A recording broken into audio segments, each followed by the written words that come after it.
Okay, now we're going to talk about some of our most important positions, and that is finish judge, overcall judge, and relay takeoff judge. So as a finish judge, and this also applies to overcall, which I will explain in a second, you're going to sit at the start end of the pool. Usually we have chairs like this. There'll be one on one side of the pool, one on the other side of the pool. I do want to make very clear that we do not rely on stopwatch times for order of finish. So we are relying on the finish judge's eyeballs to watch the pool, all 8 lanes from each side, whether you're on the starter side or the diving well side. You're going to be watching all 8 lanes and just simply writing down the order in which you see each lane finish, first through 8. Sometimes you'll have 8 swimmers coming all into the wall at the same time. That rarely happens, but in that case, you just make your best guess of who you saw finish first.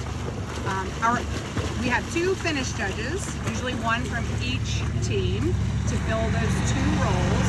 You'll have a little slip in which you will write down your order of finish. Our overcall judge is actually a separate position in our system, but you're doing the exact same thing.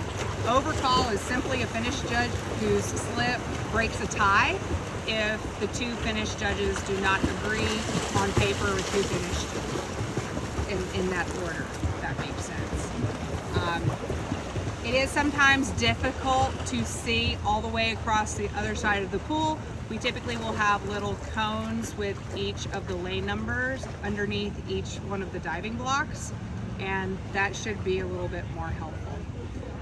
Okay, relay takeoff judge. This is one of my favorite roles. I have to say up front, you are not working 2 separate shifts. You are working both relays if you are a relay takeoff judge. So you will only be working during the relays, but you will be doing both the medley relay that's kind of towards the beginning of the meet, and then the free relay, which is at the very end. When you're a relay takeoff judge, you will be assigned a corner of the pool.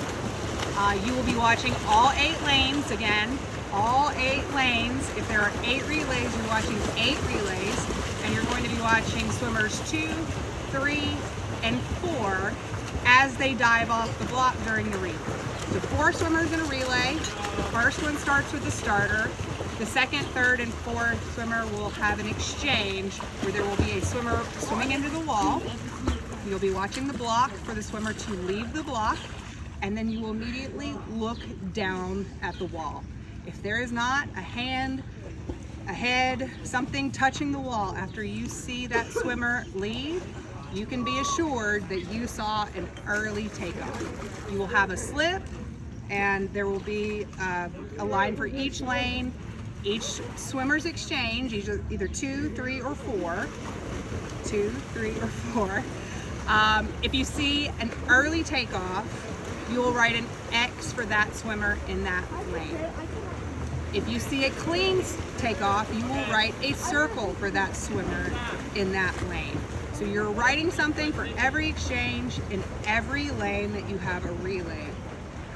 There will be someone across from you doing the same thing, and we will never disqualify a relay unless both of you indicate that you saw the same early takeoff. Little tidbit, the only time I've ever had to delay a meet, and this has actually happened quite often, is because we're trying to track down a relay takeoff judge. So just remember, you are responsible for both the medley relay at the beginning and the free relay at the end. Probably not a volunteer position you'd want to sign up for unless you can stay till the very end.